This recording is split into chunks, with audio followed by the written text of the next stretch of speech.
Ya.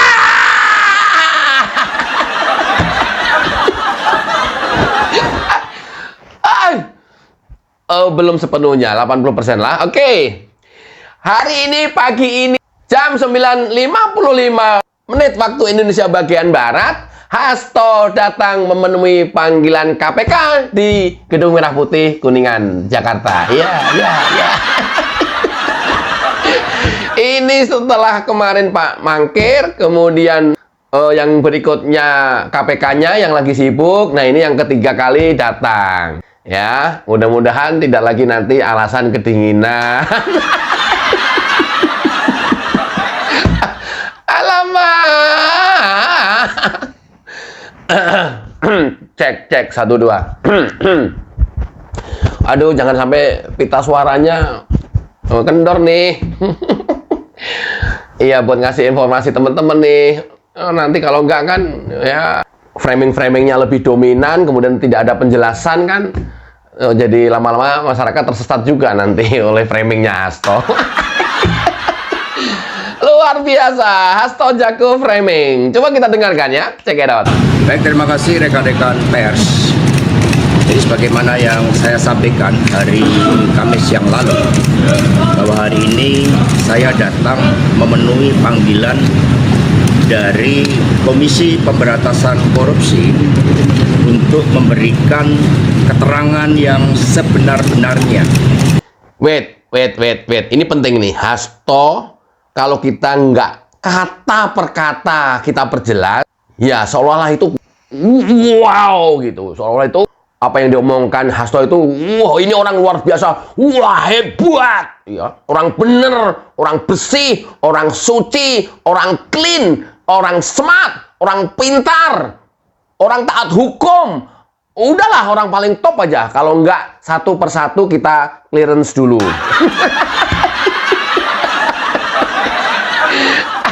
Alah, toh ganjel toh. Yang terakhir, dengarkan tadi ya. Saya akan memberikan keterangan yang sebenar-benarnya. Wah.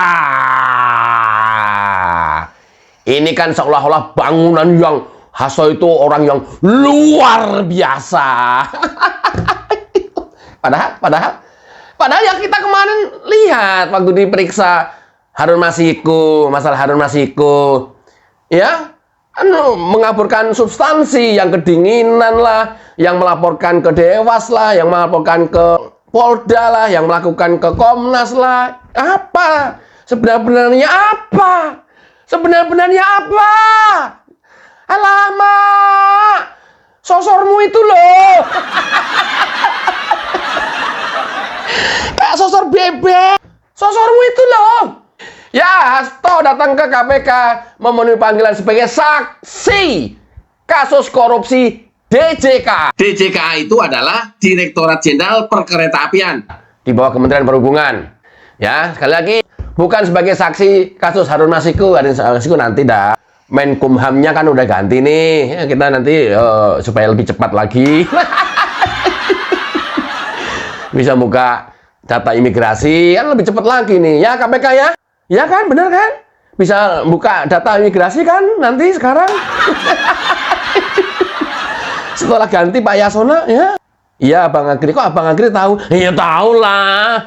Bukan tahu masalah kasusnya, tapi kan tahu imigrasinya. Oh, bisa minta keterangan nanti. Oke, supaya nggak kabur, ini Hasto datang ke KPK, dimintai keterangan sebagai saksi kasus korupsi DJK. Kita lanjut ya, komitmennya Hasto, katanya akan memberikan keterangan yang sebenar-benarnya. Ah, nanti kalau sudah di situ, iya saya dibiarkan 2 jam, diperiksa hanya 1 jam. Iya, saya dibiarkan 6 jam, diperiksa hanya 1 jam. Alamak! Hasto, ngemeng lu. Udah ikutin aja. Jadi supaya hati, otak, mulut, perilaku itu sama, match gitu. Kan kamu sering ngomong tuh satu kata hati, perbuatan dan ucapan. Sering denger dulu aku dari siapa ya? Hasti atau siapa gitu. Kalau Hasti berarti dari adiknya bukan dari Hasto. Ya, oke, check it out. pada saat itu dalam kapasitas saya sebagai sekretaris tim pemenangan Bapak Jokowi Kiai Haji Ma'ruf Amin pada tahun 2019, di mana menurut keterangan Saudara Adi Darmo yang saat itu menjadi kepala sekretariat kantor terkait dengan pengelolaan rumah aspirasi di Jalan Proklamasi.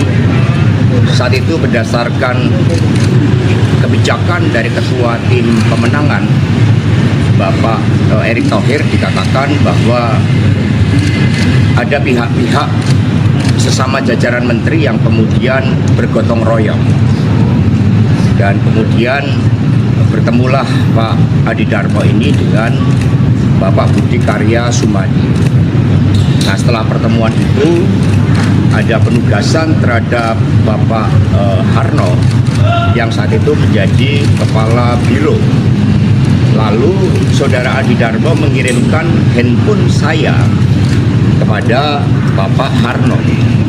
Itulah menurut Saudara Adi Darmo asal muasal mengapa saya diundang untuk diminta keterangan sebagai saksi. Apakah itu benar atau tidak? Disinilah tempat klarifikasi yang terbaik. Ya, apakah itu benar atau tidak? Disinilah tempat klarifikasi yang terbaik.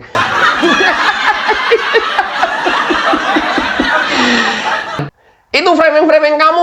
Makanya saya bilang Hasto ini harus dijelaskan kata per kata, harus diklarifikasi kata per kata atau kalimat per kalimat, atau kalau enggak alinea per alinea. Kalau enggak gawat ini. Ini yang panjang lebar itu tadi adalah framer. Kan Hasto bilang benar apa enggak kan?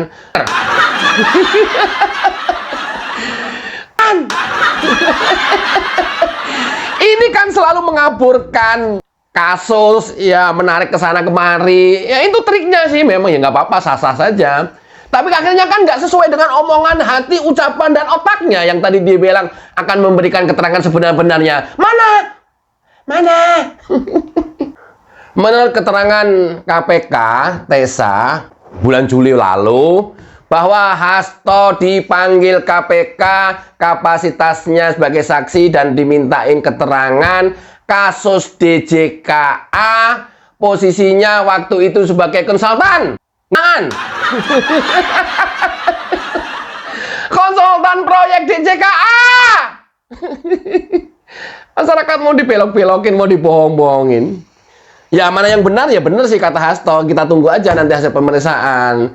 Tapi bulan Juli lalu itu keterangan dari KPK bahwa Hasto posisinya sebagai konsultan atas proyek DJKA.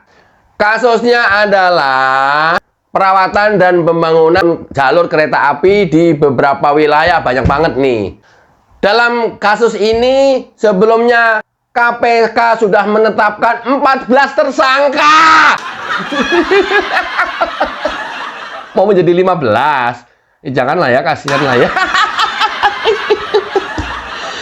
Nah, 14 tersangka itu ya KPK tidak akan manggil kalau tidak ada kaitannya. Nah, manggillah sekarang Hasto dimintain keterangan. Ya. Diduga total korupsinya 27 miliar. Nggak ada kaitannya dengan tim pemenangan Jokowi Ma'ruf Amin. Nggak ada. Dia sebagai konsultan.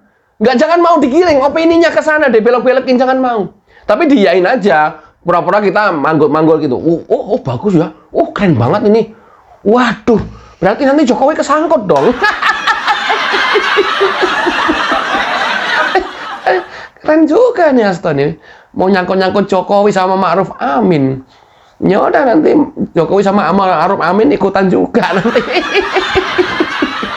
Alamak. Nggak ada kaitannya. Hasto dipanggil sebagai konsultan, posisinya dia. Oke, nggak apa-apa ya. Kita tetap berpegangan praduga tak bersalah. Ya, dua dugaan itu kita pegang. Satu, posisinya Hasto sebagai sekretaris tim pemenangan. Versinya dia, versi KPK, posisinya Hasto sebagai konsultan di pembangunan dan pemeliharaan DJKA. 27 miliar. Iya, keren, keren.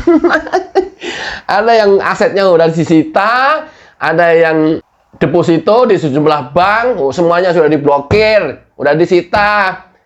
Tinggal Hasto nih dimintain keterangan sebagai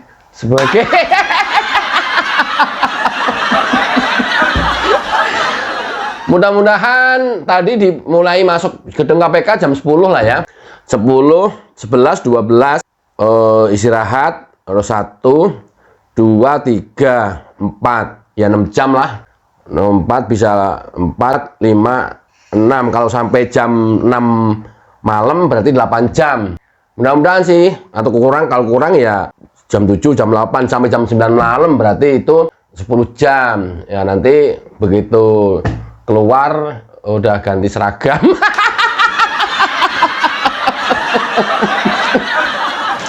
Nggak apa-apa. Seragamnya masih mirip-mirip PDIP kok. Oh, merah rada pudar sedikit gitu dah. Merah muda cenderung oranye.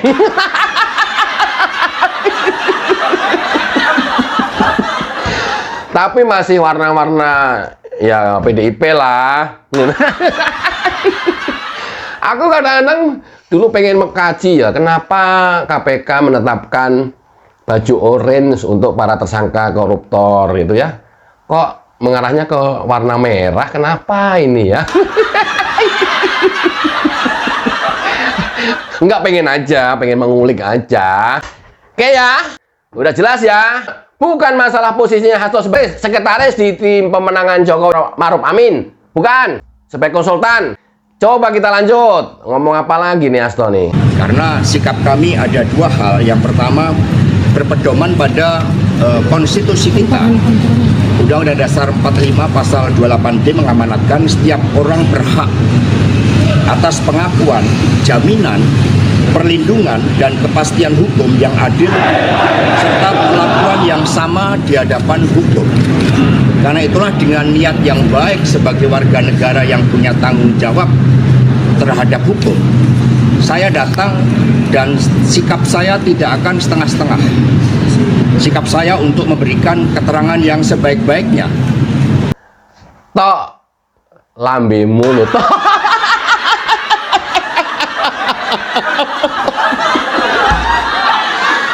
Tidak bersatunya hati, pikiran, perilaku dan ucapan disebut apa ya, Tok ya?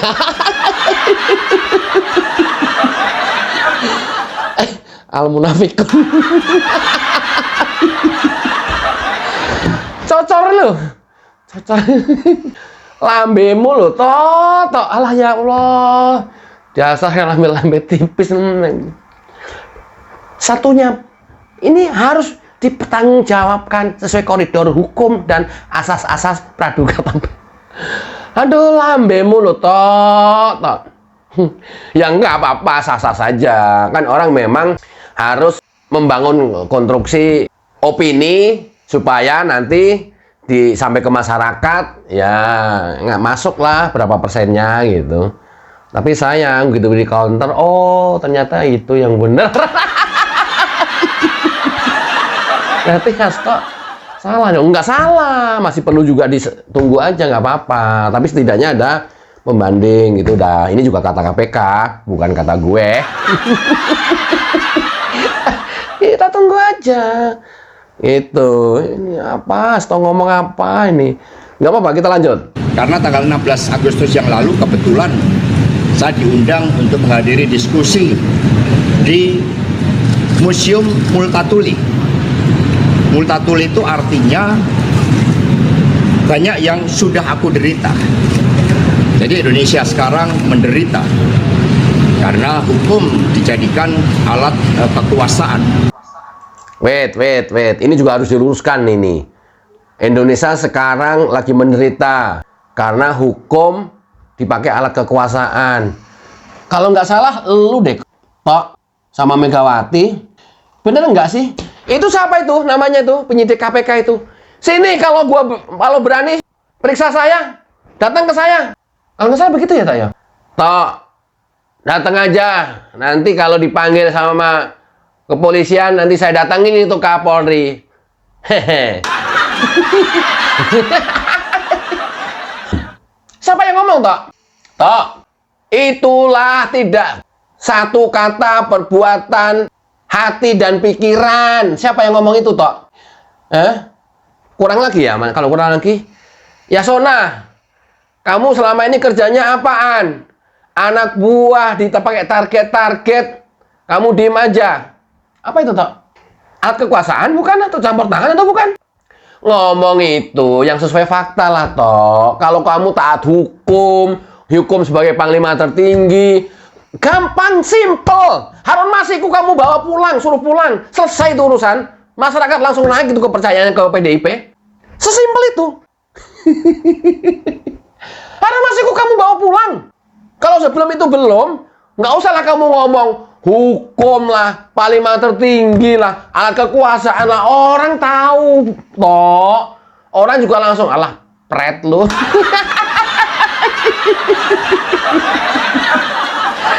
Oh, tukang ngomong doang lu. Faktanya apa, ngomongnya apa. Ya? Barusan kemarin memfitnah Jokowi, masalah rekaman itu. Kamu gimana itu, Tok? Oh. Tok, sumpah. Aduh, kok nggak ada rasa, aduh, kayak nggak ada remnya gitu ya. Asal ngomong, jauh dari fakta, asal dihembuskan isu, asal memfitnah. Gila ini ya. Luar biasa jahatnya ini. Jahat bener ini orang ini. Untuk dirinya tuh seolah-olah, wow. Untuk orang lain, fitnah. Nggak ada apa-apanya, gua masukin aja fitnah. Gila, ini bahaya banget ini orang satu ini. Dian. Luar biasa. Tapi ya nggak apa-apa, itu hak warga negara ya. Nanti akan dijalani sendiri-sendiri, dipertanggungjawabkan sendiri-sendiri. Nggak apa-apa. Oke, kita lanjut. Hasto Kristianto. Multatuli saat itu mengatakan bahwa setengah itu tidak akan menghasilkan apa-apa. Setengah itu tidak baik, setengah benar itu tidak benar, setengah baik sama saja tidak baik. Maka dengan spirit dari Multatuli itu, dari Edward Doesdecker, saya datang dengan sikap sebagai warga negara yang tidak pernah setengah-setengah di dalam berjuang bersama KPK untuk memberantas korupsi.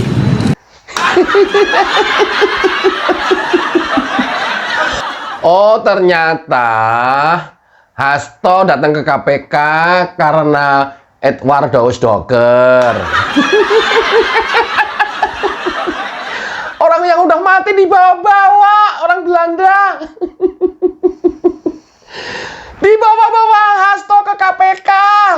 Edward Doesdecker. Ini apa relevansinya dengan kasus KPK yang kamu mau jalani? Ya Allah. Apa relevansinya kamu sampaikan ini? Ya Allah. Oh, ternyata dia datang ke KPK itu karena Edward Doesdecker. Saya nggak tahu tuh karena diperintah, disuruh, atau didatangi mangset. Tok, apa relevansinya, Tok? Edward Doesdecker kamu datang ke KPK. Ya Allah. Ya Allah, ya Rabb. Aduh, masyarakat disuguhin kayak begini. Untung loh sekarang itu media sosial ya boleh dibilang mengalahkan media mainstream. Jadi masyarakat nggak gampang terbangun opini yang ada di media mainstream. Ya Allah ya Rob. Buat apa Edward Doesdecker dibawa ke KPK? Toh udah meninggal beliau.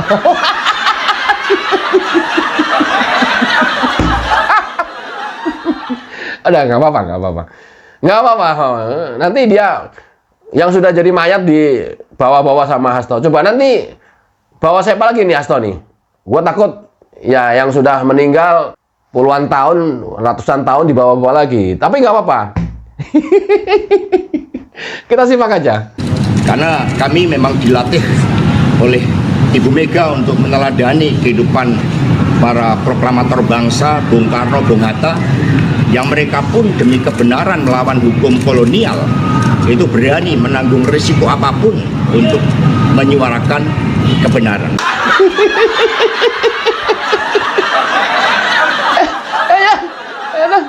Aduh, Bung Hatta, kasihan. Bung Karno sama Bung Hatta dibawa-bawa ke KPK, kasihan banget. Kamu ngomong apa, Tok? Hah? Diajari sama Bu Mega apa tadi bilangnya? Hah? Berani menanggung risiko suara kebenaran yang mana? Hah? Ya kalau nggak ada indikasi ada hubungan apapun dengan kasus yang sedang ditangani, ya nggak mungkin dipanggil. Kalau kamu orang bersih, nggak mungkin dipanggil walaupun even sebagai saksi doang. Nggak mungkin. Nggak mungkin. Termasuk kemarin dipanggil ke Polda, dimintain keterangan segala semua yang katanya Kapolri mau didatengin Megawati.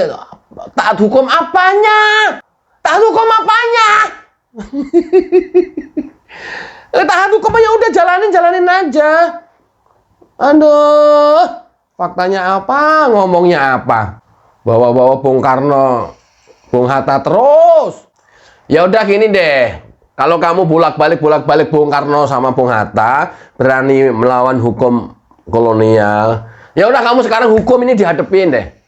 KPK dihadepin dua kasus kan, yang kamu sebagai saksi Harun Masiku sama DJKA, dihadepin aja. Nggak perlu framing-framing, udah dihadepin aja. Biar seperti Soekarno dan Bung Hatta. Kan udah diajarkan keteladanan. Gimana sih ente? Ngomong apa, perilakunya apa, kelakuannya apa, faktanya apa. Oh, toh. Ya Allah, toh. Ganjel, toh. Sakarepmu lah. Sakarepmu, toh. Oke ya, lanjut. Jadi teman-teman pers mohon bersabar, nanti setelah selesai tugas saya sebagai saksi dan saya didampingi oleh tim hukum, ada Bung Roni, sosok anak muda yang juga berdedikasi hukum sebagai alat keadilan, juga ada Bung Jotobing yang saat ini sebenarnya harus bersiap-siap untuk sebagai calon bupati di Dairi, tapi karena ada proses ini ya dia lebih memilih untuk ikut bersama-sama memperjuangkan keadilan dengan beberapa tim hukum dari Badan Bantuan Hukum PDI Perjuangan. Jadi demikian, mohon sabar, nanti saya akan memberikan keterangan yang sebaik-baiknya. Mas, klunya apa Mas? Perintah dari Pak BKS itu kepada Nanti kan Darmo itu klunya aja belum Mas? diperiksa. Ya minimal kan pemanggilannya sudah terjadi Mas. Saya membawa ketetapan hati untuk berbicara dengan kebenaran. Ya, makasih. Aduh. Saya bawa tim pengacara Bung Noni, ya sosok anak muda yang memperjuangkan hukum itu sebagai alat keadilan. Nggak usah begitu kali. Kebetulan saya didampingi Bung Noni sama Bung Edward dalam memenuhi panggilan KPK sebagai saksi hari ini. Begitu kali, tok. Nggak usah saya dipanggil Bung Noni, karena Bung Noni itu sosok anak muda yang sangat luar biasa, yang peduli terhadap hukum sebagai alat keadilan. Dan Bung Edward, beliau dari, walaupun beliau sedang sibuk menyiapkan pilkada sebagai calon kepala daerah, tapi menyempatkan hadir untuk mendampingi. Nggak usah begitu. Buat apa itu? Nggak penting. Kagak penting. Bilang aja gue didampingin dua tim hukum. Ya, mudah-mudahan nanti semuanya prosesnya berjalan lancar. Aduh. Dan terang.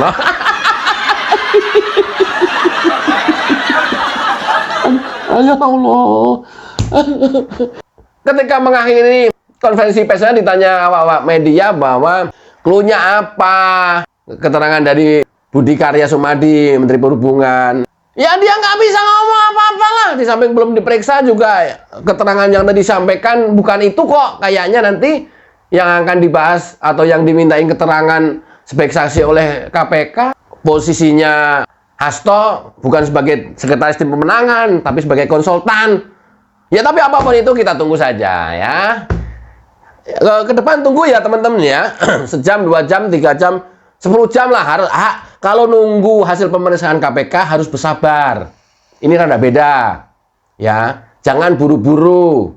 Karena apa? Kalau buru-buru, ya. Kalau kita bersabar nunggu, insya Allah diperiksa 10 jam baru keluar, itu artinya. Oke, kita tunggu hari ini. Mungkin sampai dengan malam hari ini, hasil pemeriksaan KPK Hasto Kristianto sebagai saksi kasus korupsi DJKA. Assalamualaikum warahmatullahi wabarakatuh. Cayo. Pas SD, terima